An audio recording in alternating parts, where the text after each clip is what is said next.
Hi guys, today we are learning how to fix the Twitch app crashing problem. First, unlock your phone and swipe down from the top of the screen. Here you need to check your internet connection properly. Now make sure you are connected to a stable internet connection. You can switch between Wi-Fi and mobile data if needed. A strong connection is very important for Twitch to run smoothly. Once your internet is stable, try opening the app again. If the issue is not solved, go to your App Store or Play Store. This step helps you check if the Twitch app needs an update. Outdated apps often cause crashing or freezing problems. Now we will search for the app. Now tap on the search bar at the top of the store. Type Twitch and search for the app.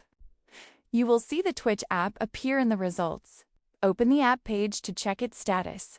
If you see an update option, tap on it immediately. Updating the app fixes bugs and crashing issues. Wait for the update to complete properly. After updating, open the app again and check. If the problem still continues, restart your phone once. A restart helps clear temporary system glitches. After restarting, open Twitch again and check the issue. Most of the time, this fixes the crashing problem.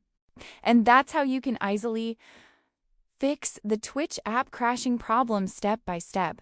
If this video helped you, make sure to subscribe and comment below for more simple tutorials.